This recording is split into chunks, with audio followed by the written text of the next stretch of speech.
আসসালামু আলাইকুম। মেডিকাস by Sabbir YouTube চ্যানেলের পক্ষ থেকে আপনাদের সবাইকে জানাই আন্তরিক স্বাগতম। আশা করছি সবাই ভালো আছেন। আজকের আলোচনার বিষয় genesis of the electrical field and wave in ECG, ECG paper, positive and negative wave, leads of ECG, limb lead, chest lead, ECG lead, place area, surface of heart and high and low voltage of ECG, এসব নিয়ে আলোচনা করব ইনশাল্লাহ। ECG সম্পর্কিত আরও video আসবে, তাই like, comment ও চ্যানেলে সাবস্ক্রাইব করতে ভুলবেন না। চলুন শুরু করা যাক।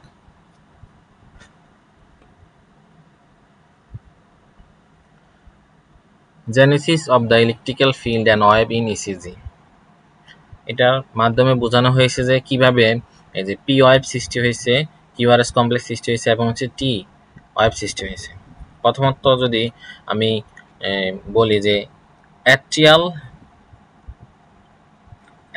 ডিপোলারাইজেশন মানে হচ্ছে অ্যাট্রিয়ামের কন্ট্রাকশন হয়, কন্ট্রাকশনের কারণে পি ওয়েভটা তৈরি হয়। অ্যাট্রিয়াম বলতে এখানে রাইট অ্যাট্রিয়াম এবং লেফট অ্যাট্রিয়ামে বোঝানো হয়েছে। রাইট অ্যাট্রিয়ামের কারণে অর্ধেক হয় আর বাকি লেফট অ্যাট্রিয়ামের কারণে অর্ধেক হয়। এটা মূলত হচ্ছে যে কি কন্ট্রাকশন হওয়ার কারণে এটা হয়, পি ওয়েভটা তৈরি হয়। ঠিক আছে, তারপর হচ্ছে যে কি অ্যাট্রিয়াল ডিপোলারাইজেশন হলো, ডিপোলারাইজেশন পর হচ্ছে রিপোলারাইজেশন হয়। অ্যাট্রিয়ামে ডিপোলারাইজেশন হয়, ডিপোলারাইজেশন হইলে এটা কিউআরএস কমপ্লেক্সের মধ্যে পড়ে, কিন্তু এটা এত ছোট ওয়েভ যেটা দেখা যায় না।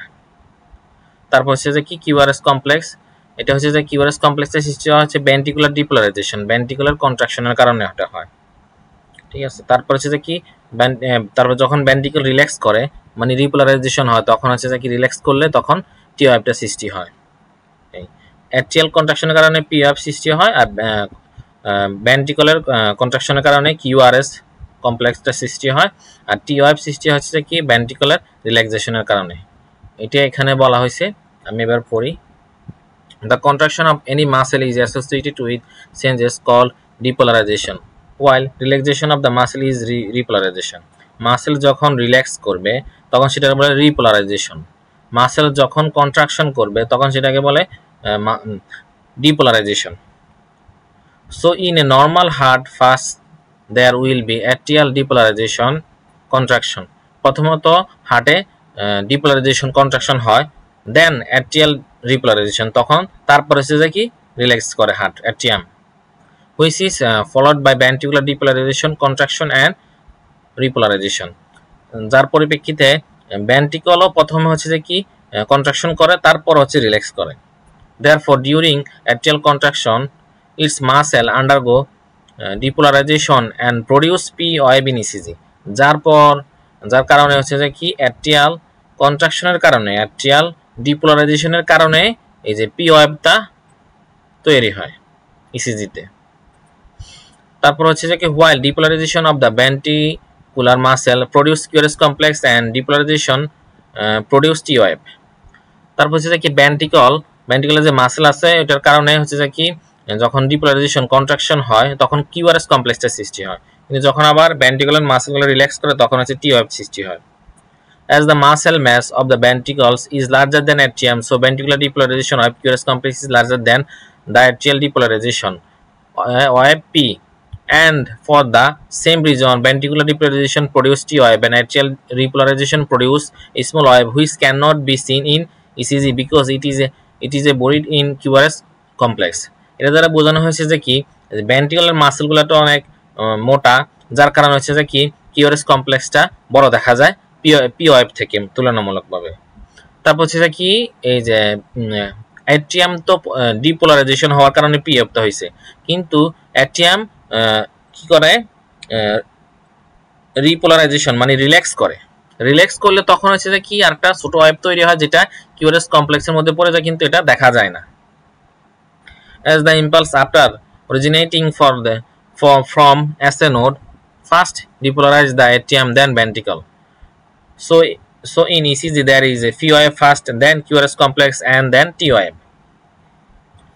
SA node থেকে প্রথমে যখন ইম্পালসটা সৃষ্টি হয় তখন SA node থেকে ইম্পালসটা রাইট অ্যাট্রিয়ামে এবং হচ্ছে লেফট অ্যাট্রিয়ামে যায়, লেফট অ্যাট্রিয়ামে বেসমেন্ট অফ বান্ডেলের মাধ্যমে যায়, বেসমেন্ট অফ বান্ডেলের মাধ্যমে তখন হচ্ছে যে কি হয় পি ওয়েভটা সৃষ্টি হয়। তারপর হচ্ছে যে কি SA node থেকে যখন এবি নোডে যায় এবি নোটের মধ্যে রাইট এটিএমে থাকে, রাইট এটিএম বা লেফট এটিএমে থাকে, এটা তখনই পি অফ টা সৃষ্টি হয়। লেফট যখন এবি নোট থেকে বান্ডেল অফ হিজের মাধ্যমে রাইট বান্ডেল ব্রাঞ্চ ও লেফট বান্ডেল ব্রাঞ্চ হয়ে যখন ফার্কিনজি ফাইবারসে পৌঁছায়, তখন এই ভেন্ট্রিকলে যখন পৌঁছায় তখন এই কিউআরএস কমপ্লেক্সটা সৃষ্টি হয়, এবং যখন শেষে রিল্যাক্স করে ফার্কিনজি ফাইবারসে তখন যে টি ওয়েভটা সৃষ্টি হয়। Atrial contraction produces P wave. Ventricular contraction produces QRS complex. T wave is due to ventricular relaxation. এই কথা এখানে বলা হয়েছে। তার ইসিজি পেপার, ইসিজি পেপার সম্পর্কে যদি বলি, ইসিজিতে পেপার হচ্ছে যে কি এই ভার্টিক্যালি হচ্ছে যে কি মিলিমিটার বোঝায় বা মিলি ভোল্ট বোঝায়, আর হচ্ছে হরিজন্টালি হচ্ছে সেকেন্ড বোঝায়। তো প্রথম হচ্ছে যে কি আমরা জানি এই যে 1 স্মল স্কয়ার সমান হচ্ছে যে কি 1 মিলিমিটার। 1 স্মল স্কয়ার বলতে বোঝানো হয়েছে এই ছোট একটা গড়, এই একটা গড় হচ্ছে যে কি 1 স্মল স্কয়ার সমান 1 মিলিমিটার বা 0.04 সেকেন্ড। তারপর হচ্ছে যে কি 1 লার্জ স্কয়ার সমান 5 মিলিমিটার। 1 লার্জ স্কয়ার মানে হচ্ছে যে কি এই যে এখান থেকে এই বড় এতটুকু পর্যন্ত, তাহলে কয় গড় হলো 1 2 3 4 5, এই 5 গড় হচ্ছে 5 মিলিমিটার। তার মানে হচ্ছে 1 লার্জ বক্স, এই পুরোটা লার্জ বক্স সমান হচ্ছে যে কি 1 লার্জ স্কয়ার সমান 5 মিলিমিটার। 5 মিলিমিটার বা 0.2 সেকেন্ড, 0.20 সেকেন্ড। তাহলে হচ্ছে যে কি 5 স্মল স্কয়ার সমান, তাহলে 5টা স্মল স্কয়ার সমান হচ্ছে যে কি 1 লার্জ স্কয়ার বা 5টা স্মল স্কয়ার বা 0.2 সেকেন্ড। তাহলে আপনারা বলেন যে এখানে একটা, দুইটা, তিনটা, চারটা, এই পাঁচটা লার্জ স্কয়ার সমান কত মিলিমিটার হবে? আপনারা অবশ্যই এটা কমেন্টের মাধ্যমে জানাবেন, তাহলে বুঝবো যে আপনারা বুঝছেন। তারপর হচ্ছে যে কি positive and negative wave. In ECG paper any wave above the isoelectric line is positive wave and any of the below isoelectric line is negative wave. তার মধ্যে হচ্ছে যে কি আইসোইলেকট্রিক লাইন বুঝতে হবে। আইসোইলেকট্রিক লাইন মানে হচ্ছে যে কি এই যে বেস লাইন বরাবর যে লাইনটা আছে, এই যে এখান থেকে বেস লাইন বরাবর যে লাইনটা গেছে এটা হচ্ছে আইসোইলেকট্রিক লাইন। তো হচ্ছে যে কি আইসোইলেকট্রিক লাইন থেকে যেটা উপরে থাকে, অ্যাবভ থাকে, উপরের দিকে থাকে, এরকম ভাবে থাকে, সেটা হচ্ছে যে কি পজিটিভ ওয়েভ। আর যেটা নিচের দিকে যদি থাকে সেটা হচ্ছে যে কি নেগেটিভ ওয়েভ বলে। হচ্ছে লিড 1-এ এই যে লিড 1, লিড 2, তারপর হচ্ছে যে কি লিড 3, তারপর হচ্ছে যে কি এবিএল আর হচ্ছে এবিএফ, এগুলোর মধ্যে হচ্ছে যে কি পি আর টি, এই ওয়েভগুলো হচ্ছে যে কি আইসোইলেকট্রিক লাইন বরাবর থাকে এবং হচ্ছে যে কি এটা পজিটিভ ওয়েভ দেয়, ঠিক আছে। কিন্তু একমাত্র হচ্ছে যে কি এবিআর এ কিন্তু দেখেন এই যে নিচের দিকে টি ওয়েভ নিচের দিকে, তার মানে হচ্ছে যে কি এটা এবিআর এর মধ্যে হচ্ছে যে কি নিচের দিকে আইসোইলেকট্রিক লাইন থেকে নিচের দিকে বিলো হয়ে যায় ওয়েভগুলা, তখন সেটা হচ্ছে যে কি নেগেটিভ ওয়েভ। এটা হচ্ছে মূলত কার্ডিয়াক অ্যাক্সিসের কারণে এটা হয়। আমরা পরের ভিডিওতে কার্ডিয়াক অ্যাক্সিস নিয়ে কথা বলবো, তখন আমরা স্পষ্ট ধারণা পাবো, তখন আরো সহজে বুঝবো। তারপর হচ্ছে যে কি ECG leads of ECG limb lead and chest lead. তো আমরা জানি মোট ইসিজি 12টা লিড আছে, 6টা লিড হচ্ছে যে কি লিম্ব লিড আর 6টা হচ্ছে যে সেস লিড। তো হচ্ছে যে কি লিম্ব লিড গুলা কি কি আছে 1 2 3 এবিআর এবিএল এবিএফ। লিড 1 2 3 আর বাইপোলার, আর এবিআর এবিএল এবিএফ হচ্ছে unipolar augmented vector right. ECG lead place area, ECG গুলা আমরা কোথায় বসাবো সেগুলা, তো সেগুলা আপনারা ওয়ার্ডে গেলে বা যখন ইসিজি করার সুযোগ হবে তখন করতে করতে এগুলা মানে মুখস্থ হয়ে যাবে। তো 4 লিম্ব লিড হচ্ছে যে কালো হাঁস, আমরা মনে রাখার জন্য এটা ইউজ করি। কালো হাঁসের আমাদের ডান পাতে হচ্ছে যে কি ব্ল্যাক রাখবো, ব্ল্যাক রাখবো, আর ডান হাত রেড লাল, বাম হাত ইয়েলো হলুদ, বাম পা গ্রিন সবুজ। শেষ লিড গুলো হচ্ছে যে কি B1 থেকে B6, অনেক জায়গায় C1 থেকে C6 বলে। তো হচ্ছে B1 কোথায় বসবে, যেখানে চিত্রের মধ্যে বোঝা যাচ্ছে যে B1 এখানে। B1 হচ্ছে যে কি first intercostal space at right sternal margin, right sternal margin থেকে এই যে ফোর্থ ইন্টারকোস্টাল স্পেস বরাবর এখানে বসাই। তো আমরা স্টার্নাম থেকে গনে গনে তারপর নিচের দিকে বসাবো। তো হচ্ছে বা যারা অভিজ্ঞতা আছে তারা বসাতে বসাতে তারা পেরে যায়। তারপর হচ্ছে যে কি B2 হচ্ছে যে এখানে বসে B2 হচ্ছে যে কি fourth intercostal space the left sternal margin. এটা যে সাইডে বসেছে এটা রাইট সাইডে বসে, এটা রাইট সাইডে বসাইছি, এটা হচ্ছে লেফট সাইডে বসাবো। তারপর হচ্ছে B4টা হচ্ছে এই যে আমাদের যে মিড ক্লাবিকুলার লাইন আছে, মিড ক্লাবিকুলার যে লাইন আছে, মিড ক্লাবিকুলার লাইন বরাবর আমরা B4টা বসাবো। এই B4 আর B2 আর B4 এর মাঝখানে হচ্ছে আমরা B3টা বসাবো। তারপর হচ্ছে B5 হচ্ছে যে কি left anterior axillary line horizontal to B4, left anterior axillary line বরাবর এটা বসাবো। তারপর হচ্ছে যে কি B6 হচ্ছে যে কি মিড অ্যাক্সিলারি বরাবর আর টু ভিতরে মিড অ্যাক্সিলারি বরাবর লাইন বরাবর হরিজন্টাল এটা B6টা বসাবো। তারপর হচ্ছে surface of heart, lateral surface হচ্ছে যে 1 2 ABL, হাই ল্যাটারাল হচ্ছে 1 ABL, ইনফিরিয়র হচ্ছে 2 3 ABF, অ্যান্টেরিয়র সেপ্টাল হচ্ছে যে কি B1 B2 আর অ্যান্টেরিয়র সারফেস হচ্ছে B1 B4। তারপর এক্সটেন্সিভ অ্যান্টেরিয়র হচ্ছে B1 থেকে B6। সারফেস এরিয়া যে কোনো দুইটি লিডে সমস্যা থাকলে সেটি ধরতে হবে, এক লিডে হলে সমস্যা নাই। B1 থেকে B2 এবং রাইট ভেন্ট্রিকল, B3 থেকে B4 সেপ্টাল, B5 থেকে B6 লেফট ভেন্ট্রিকল। তার মানে হচ্ছে B1 এবং B2 তে যদি সমস্যা থাকে তার হচ্ছে রাইট ভেন্ট্রিকলের সমস্যা, B3 থেকে B4 হচ্ছে সেপ্টালের সমস্যা, B5 থেকে B6 হচ্ছে লেফট ভেন্ট্রিকলের সমস্যা। এখন ম্যাম যেভাবে মনে রাখতে বলছে এইভাবে মনে রাখলে হবে। আমরা সাধারণত এগুলা মনে রাখলে এনাফ। যদি ল্যাটারাল সমস্যা তখন আমরা মনে করবো যে আমরা দেখবো হচ্ছে 1 ABL B5 B6 এ, আর যদি অ্যান্টেরিয়রের সমস্যা হয় তখন হচ্ছে আমরা 2 3 ABF এ দেখবো। আর যদি ইনফিরিয়র সমস্যা হলে 2 3 ABF, আর যদি অ্যান্টেরিয়র সমস্যা হয় তখন হচ্ছে যে কি B1 B2, আর B3 B5 এর সেপ্টালের সমস্যা হলে তখন এটা দেখবো। আর হচ্ছে কার্ডিয়াক অ্যাক্সিস। তো কার্ডিয়াক অ্যাক্সিসটা হচ্ছে আমরা যখন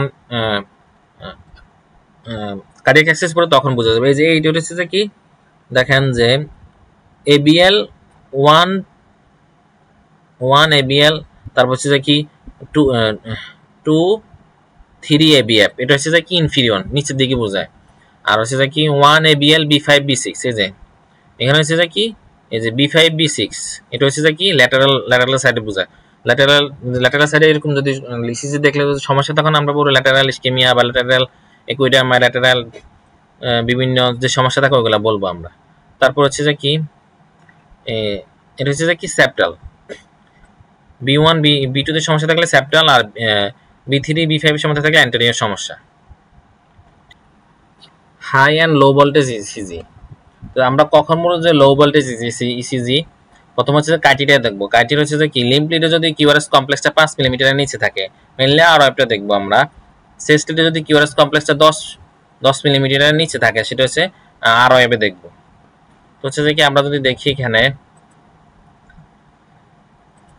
এই যে ধরেন এইখানে হচ্ছে দেখেন যে এটা হচ্ছে আর ওয়েবটা দেখেন 5 মিলিমিটারের নিচে আছে, তার মানে এটা হচ্ছে যে কি 1 ABR তো হচ্ছে যে কি লিমলিডে যদি 5 মিলিমিটারের নিচে থাকে সেই ক্ষেত্রে হচ্ছে যে কি এটা লো ভোল্টেজ ইসিজি। তো হচ্ছে দেখেন তারপর হচ্ছে B1 B2 B5 এগুলো হচ্ছে যে কি সেস্ট লিড দেখেন এই যে আরটা কিন্তু বলছে যে 10 মিলিমিটার নিচে থাকবে, এখানে হচ্ছে যে কি 5 মিলিমিটারের নিচে আছে।